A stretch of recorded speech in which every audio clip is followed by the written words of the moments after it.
can it heal 100%, really? Yes. Now, again, you are talking about the idea of quote-unquote circumstances that are relevant to what theme you are exploring. Certain themes you are exploring may not have chosen for the body to be allowed to heal, but in the generalized answer, yes, the body is capable of healing from anything. Anything. But you have to be in the right vibration to allow it to do so. And again, taking advantage of the collective agreement of the ideas in physical reality that you allow yourselves to generally be affected by automatically, you can aid the body in that sense vibrationally in its ability to heal from just about anything by doing certain physical things that are representative of being in alignment with the collective agreement about what health is, such as detoxification. Because if you live in an environment that you actually believe to be toxic, your body is absorbing those toxins. Those toxins lodge in your cells. So no matter what it is you put in your body that might be beneficial, if the cells are blocked from absorbing the nutrients by being full of toxins, then putting all that will not help you. But if you flush your body of the toxins and make room for the nutrients, then when the body has the building blocks it needs to heal itself, it can heal itself from anything. So that's one approach to it. Obviously, there's an energetic approach, all sorts of different approaches. But fundamentally, yes, your body can be in an absolutely natural state of health absolutely all the time, no matter what it has been through. It can always have the ability, it always has the ability to repair. Because again, remember, what are you actually doing? You're not actually changing that body. You're shifting yourself back into a parallel reality wherein the body is, by definition, healthy. So the answer, in a sense, is yes and no. Linearly speaking, in time-space perspective, yes, the body can heal itself from anything. Mechanically speaking, from a physics point of view, the body actually never has to heal itself. You just have to shift your consciousness into a body that's already healthy. Does that make sense? Yeah, but even if you change your consciousness, something happened to you physically, your consciousness will realign your body and the cells in your body. I mean, what if something already happened physically to you? You can't undo that. Or I'll say it once again. The body that is injured is one body in one parallel reality. The body that is healthy is another body in another parallel reality. So we take on new bodies and others? Yes. So you're saying I'm going to be a different physical body When tomorrow? I talk about the idea that you are shifting through billions of parallel realities every second, I am saying that everything is different, including your body. Because that's just a projection. It's part of the projection of the parallel reality. I'm not saying your original body is moving through parallel realities. I'm saying your consciousness is shifting into the body that's already in that parallel reality. See the difference? Yeah. Are you sure? I mean, it's kind of hard to understand this concept. It is? A little bit, yeah. Okay, well, so one moment. Do you drive an automobile? Yes. All right. You are the consciousness. The car is your body. Mm-hmm. Now you take a trip to another country and you rent a car. Same consciousness, different body. You're in a different reality. What's so hard to understand about that? We can do that in a lifetime. We can change that. You are doing it all the time, billions of times a second. You're doing it so fast you don't know you're doing it. That's what we're telling you. Become aware of the fact that you're actually not the same person, literally, physically, from moment to moment, and you will start to understand that the person you are right now, can be anything you choose to be, because you can choose what parallel reality to shift to by design and by definition, and you will thus then, by definition, simply be the consciousness looking out of the eyes of the body that's already the version of you that is already in that parallel reality, in the same way that when you go to another country, you're driving a car that's already in that country. Mm-hmm. Okay. Same idea. Does that make sense? Yeah, that makes more sense. Take me literally. Take me literally. This is actually literally physically happening because physical reality is just an illusion anyway. Your physical body isn't real. Your It is real. experience of it is real, but it's just a projection of your consciousness anyway. Make sense? Yes. Does that help you? Yes. Yes. And does that help you?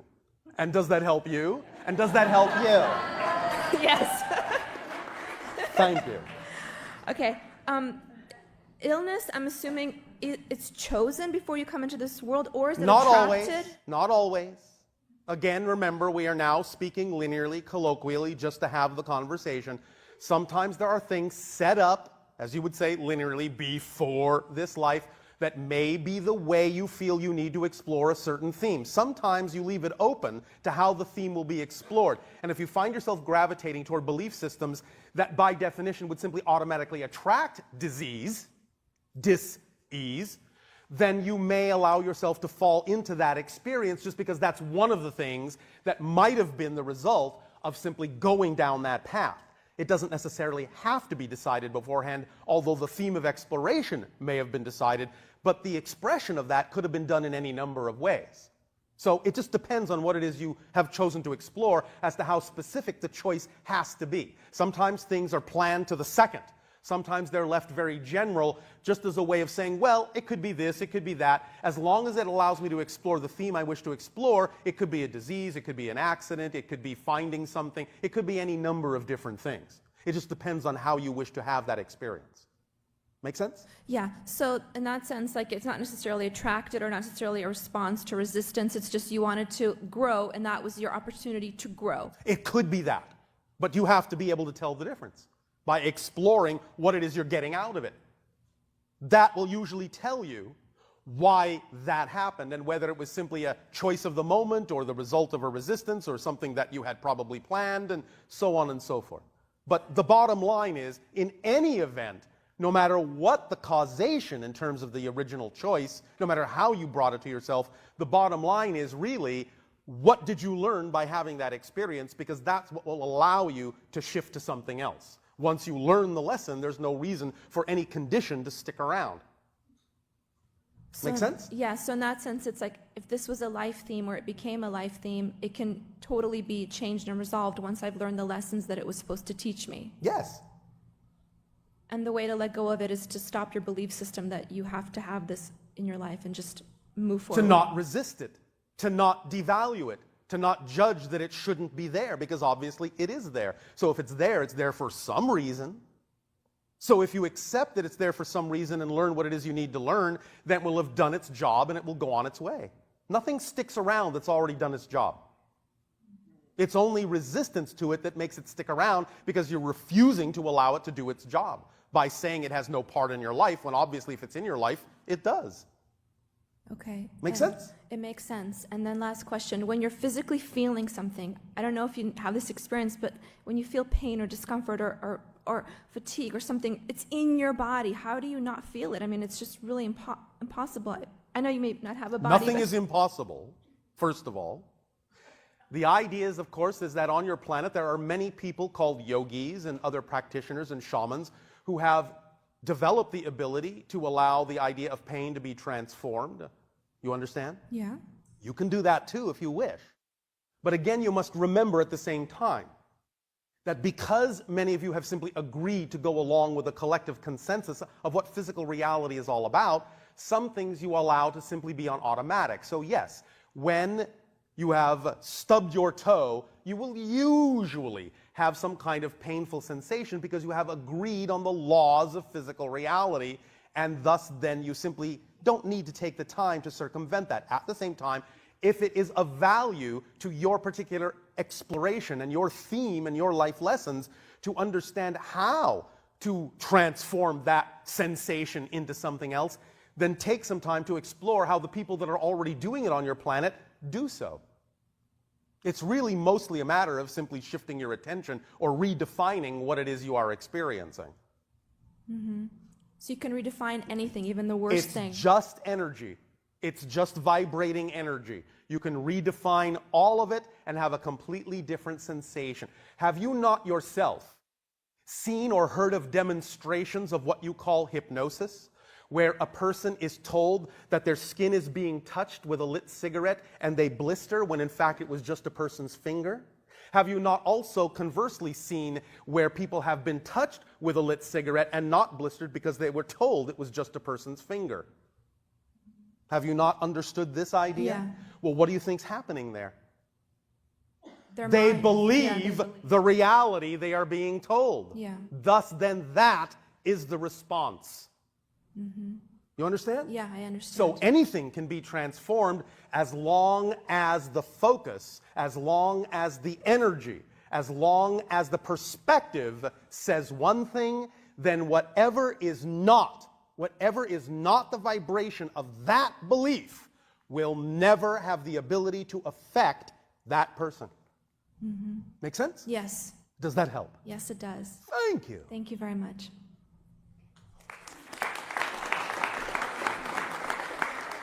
Please remember, this is just simple physics.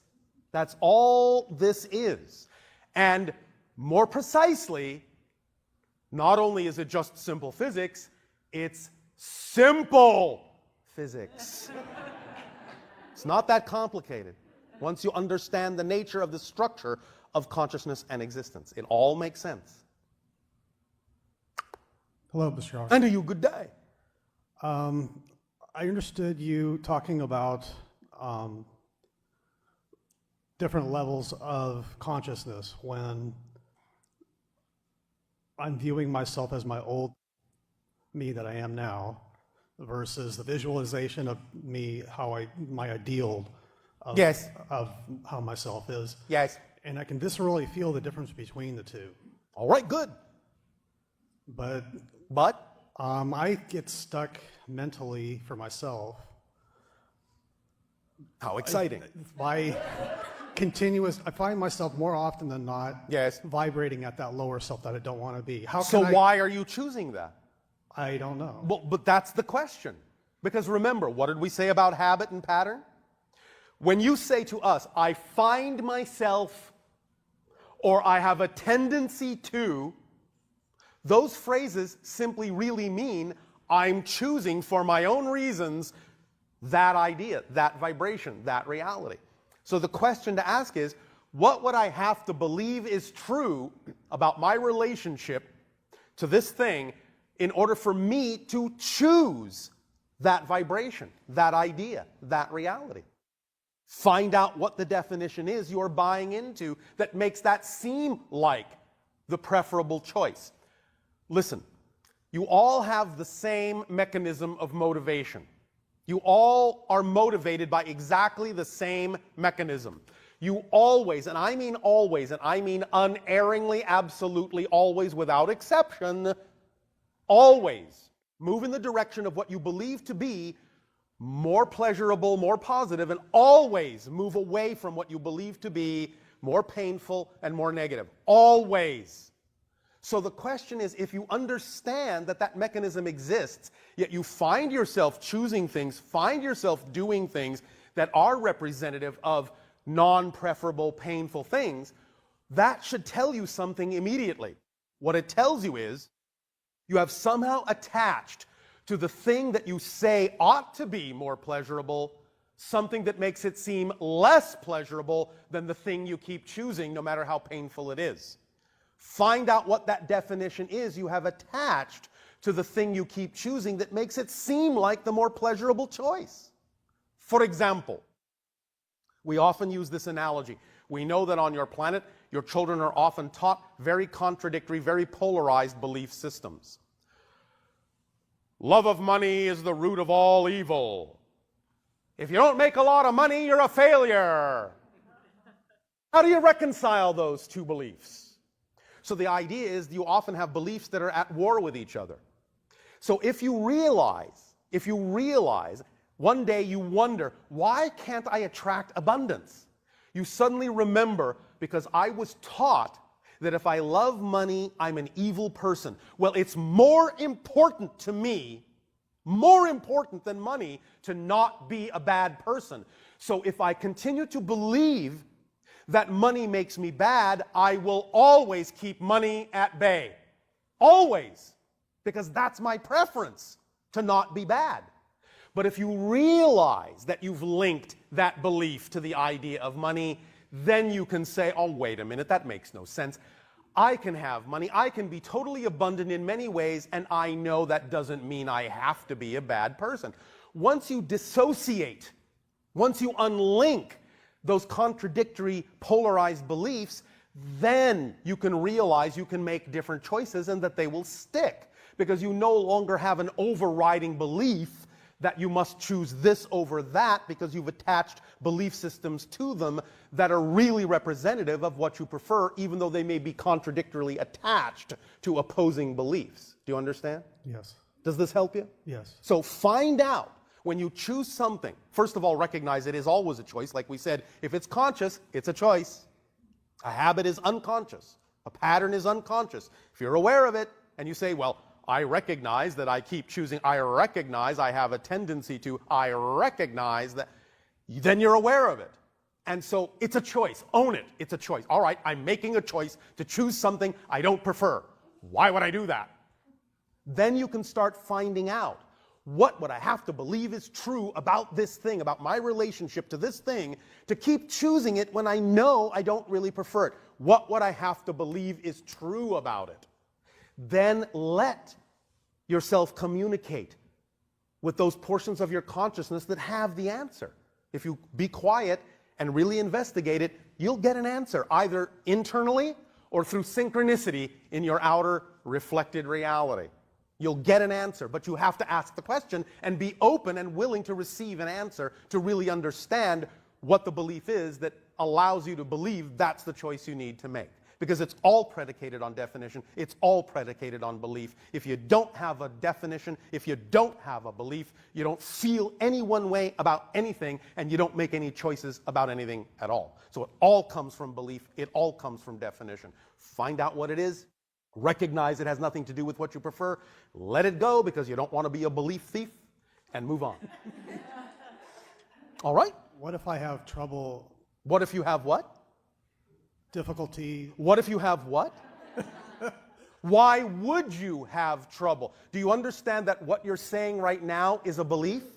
Yes. I believe that if I move ahead in this process, my definition of this process automatically labels it as difficult and troublesome. Do you understand? That's a belief.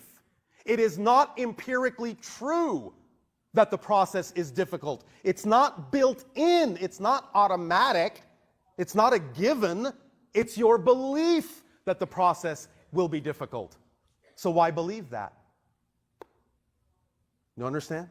You have to catch yourself at every phrase and hear yourself spouting beliefs. It's not a given. Many of you say those things as if they're carved in steel. Well, everyone knows this is difficult. No, they don't. Only you think it is. Maybe many other people believe the same thing, but who cares what they believe? What do you prefer to believe? I prefer to believe that it's simple and easy. Then when you vibrate in that frequency, you will get the synchronicity that brings you the opportunities that you can act on that will be simple and easy opportunities if you truly believe it can be that simple. But if you don't, it won't. But it's all what you believe. Do you understand that? Yes. Do you believe it? Yes. Are you sure? Yes. Thank you. Does that help you? Yes. Thank you. Thank you.